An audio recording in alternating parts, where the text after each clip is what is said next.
What's up everybody, Coach Mills here, coming at you with a brand new amazing Valorant video. And in this video, we're going to be breaking down a lot of information that came out about the fact that the new agent is actually going to be a duelist, not a controller. And we have a pretty good picture of what kind of things this agent can do and is capable of. And on top of that, we got to talk about Riot addressing running and gunning. We got to talk about this big bug floating around that even affected the First Strike tournament. I mean, there's so much to cover, so make sure you watch to the end so you don't miss out on a single bit of news. But go to the Game League website right now, the link's down below for in-depth advanced guides, VOD reviews, tips, and tricks. Right now, we have a special Christmas $50 off your lifetime sale. So do yourself a favor, go get that lifetime subscription in the links down below. But without further ado, let's jump into the video. Now, Riot first off released a brand new article called The State of the Agents. And this is an article that is really talking about how now that many things are really stable in Valorant right now, we got 5 maps, things are not overwhelmingly dominant in ranked play, there's no big outliers. They really want to dig into the agents and the classes, basically really starting to experiment with what it means to be each given class or agent, and really start to also experiment with the type of agents and abilities we see in the game. Now, the next section of this is the controller power duelists versus initiators, and they also say that they have plans to address the total power of controllers, specifically Omen, Viper, and Brimstone, and to better differentiate the roles of duelists and initiators. So that's kind of interesting. I'm not really sure what that means by address the total power of controllers, because honestly, Omen is incredibly powerful, but Viper and Brimstone is incredibly weak. So I don't know if that means rise the actual skill set of Viper and Brimstone and the power level of them to match Omen, or bring Omen down to the rest of the pack. I do know that there is a need for controllers in every single game, and when we only have 3 of them and only one of them is really that good, there is a really big power imbalance there. Now, on top of that, they're saying that they want to better differentiate the roles of duelists and initiators. I 100% agree that this is probably something that needs to be touched on, because you get characters kind of like Breach, right, that are like in this middle section where yes, they have flashes, but they don't really want to go in themselves. But at the same time,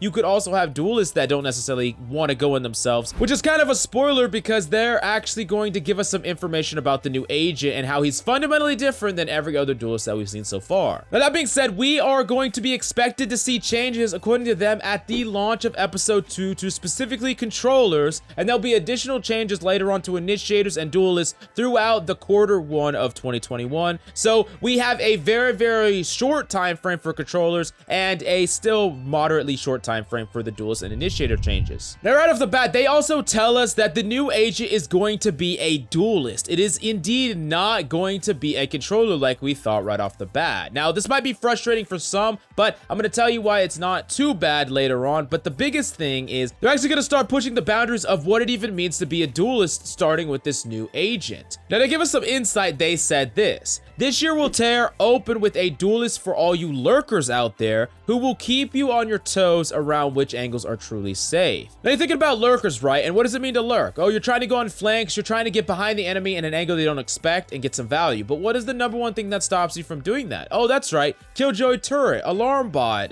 trap wire, things like that. It almost seems like this lurker is going to have some form of way to get around those things without being detected. Some way to make it so that the enemy is always worried about this person ending up in your backline. Now, this is definitely a really different take on a duelist, because when you think of a duelist, you think of someone that wants to go into the combat and get on the front lines and be the person that actually gets first bloods. But there is actually a conversation with someone on Reddit and a gameplay researcher at Riot, and it gives us some more insight into what this all means and how this is going to play out. So the first comment stated, it's interesting to see how they will see a duelist as a lurk. So far, all duelists are optimally best as entries. And the gameplay Riot researcher responded with, yes, this one's a bit different, definitely less of an entry role. Duelists are definitely meant to secure kills for your team and exert lethal pressure. So far, that's been largely by entering, but having a more lurk-focused duelist is something we've wanted to try for a while. So yes, this agent is not necessarily going to be playing the role of a traditional duelist, and maybe that means that when he plays on a team composition, he doesn't actually fill that role. He maybe fills more of a utility category where yes, he exerts lethal pressure and he might have the ability to frag,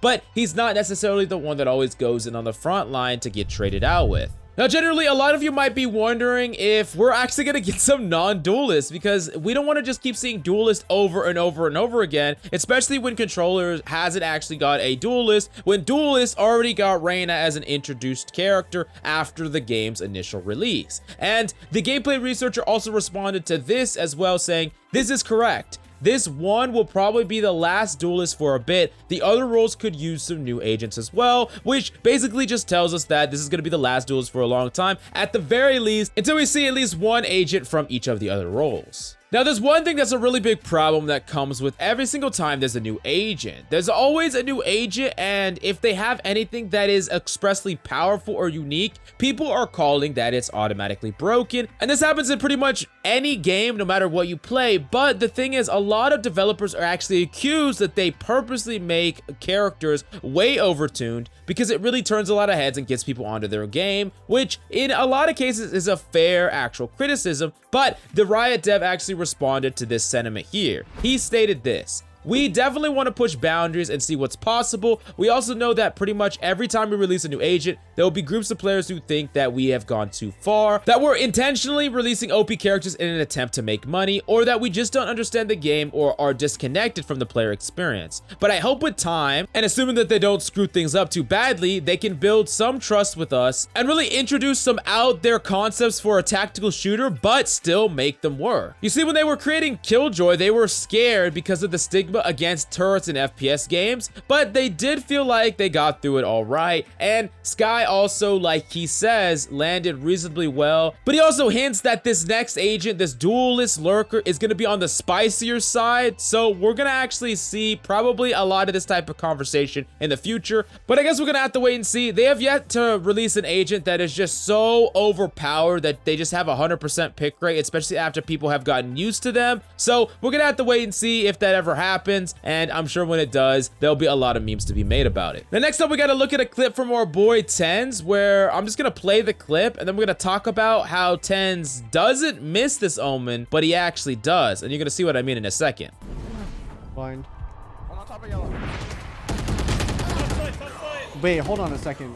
Omen just TP'd, like, not on his body. What do you want? Player standing. Wait, that's not even you.